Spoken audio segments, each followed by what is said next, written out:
만약 지금 미국 본토가 드론 공격을 받는다면 세계 경제는 어떻게 될까요? 이 질문은 단순한 상상이 아닙니다. 역사는 이미 한 번 그 답을 보여줬기 때문입니다. 2001년 9월 11일, 세계의 질서를 완전히 바꾼 사건이 발생합니다. 미국 역사상 가장 충격적인 테러였습니다. 테러 조직 알카에다는 민간 여객기 4대를 납치합니다. 2대의 비행기는 뉴욕 세계 무역센터를 향합니다. 그리고 몇 초 뒤 믿기 힘든 장면이 펼쳐집니다. 거대한 빌딩의 비행기가 충돌합니다. 잠시 후 또 한 번의 충돌이 발생합니다. 쌍둥이 빌딩이 거대한 화염과 연기에 휩싸입니다. 워싱턴에서는 펜타곤이 공격을 받습니다. 또 한 대의 비행기는 승객들의 저항으로 추락합니다. 단 몇 시간 사이 약 3,000명이 목숨을 잃습니다. 미국 본토가 공격당한 순간이었습니다. 전 세계는 충격에 빠집니다. 사람들은 이렇게 생각했습니다. 이제 세계 경제도 무너지는 것 아닐까? 여기서 한 가지 궁금한 점이 생깁니다. 이 사건 이후 미국 경제는 어떻게 되었을까요?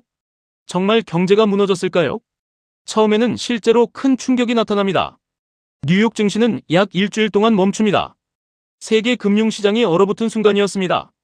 시장이 다시 열리자 공포가 폭발합니다. 다우존스 지수는 약 7% 폭락합니다. 나스닥도 크게 흔들립니다. 투자자들은 공포 속에서 주식을 팔기 시작합니다. 그런데 여기서 놀라운 반전이 등장합니다. 몇 년 뒤 미국 증시는 역사적인 상승장을 만들기 때문입니다. 왜 이런 일이 발생했을까요? 전쟁은 경제를 무너뜨릴 것 같지만 역사적으로는 다른 결과가 나오기도 합니다. 미국 정부는 대규모 재정 지출을 시작합니다. 특히 국방비가 급격히 증가합니다.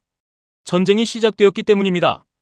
2001년 10월 미국은 아프가니스탄 전쟁을 시작합니다. 군수산업은 폭발적으로 성장합니다. 그리고 또 하나의 중요한 변화가 등장합니다.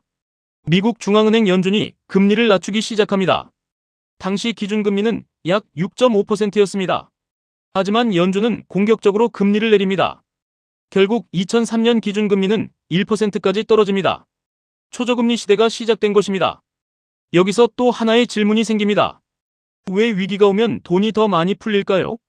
경제 충격을 막기 위해 중앙은행이 돈을 공급하기 때문입니다. 그리고 그 돈은 결국 금융시장으로 흘러들어갑니다. 그 결과 예상과 다른 일이 벌어집니다. 폭락했던 시장이 다시 상승하기 시작합니다. 2003년부터 미국 증시는 강한 상승장을 만듭니다. 특히 기술주 중심의 나스닥이 크게 상승합니다. 닷컴 버블 이후 침체됐던 기술주가 다시 살아납니다. 전쟁과 경제 회복이 동시에 나타난 것입니다. 이것이 바로 역사 속에서 반복되는 패턴입니다. 위기 이후에는 항상 대규모 유동성이 등장합니다.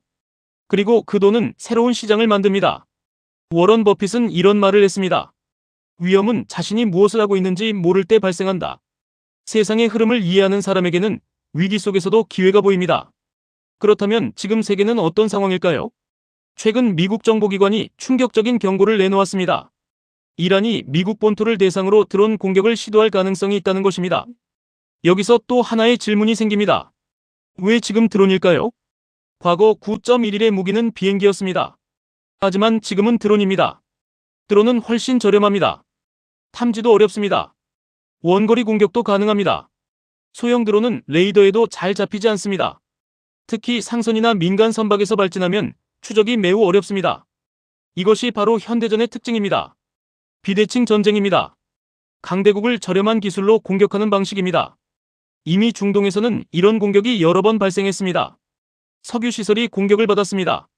군사기지가 공격을 받았습니다. 그리고 이제 그 가능성이 미국 본토까지 언급되고 있습니다. 만약 이런 공격이 실제로 발생한다면 금융시장은 어떻게 움직일까요? 역사를 보면 초기 반응은 거의 같습니다. 첫 번째는 주식시장 충격입니다. 항공산업이 가장 먼저 흔들립니다. 여행산업도 하락할 가능성이 높습니다. 소비기업들도 타격을 받을 수 있습니다. 그런데 여기서 또 하나의 반전이 등장합니다. 위기 상황에서도 상승하는 산업이 있기 때문입니다. 대표적인 것이 방산산업입니다.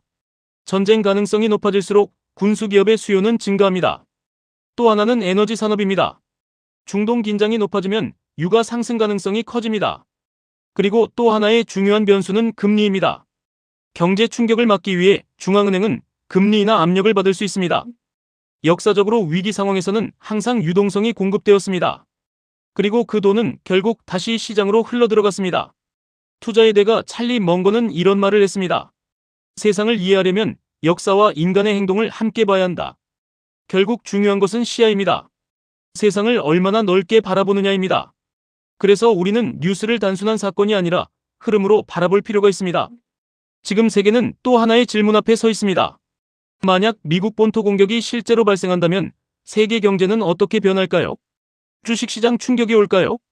금리가 다시 내려갈까요? 전쟁이 확대될까요? 아니면 또 하나의 새로운 금융 흐름이 시작될까요? 역사는 반복됩니다. 과거에는 비행기가 무기였습니다. 지금은 드론입니다. 과연 이번 경고는 단순한 정보일까요?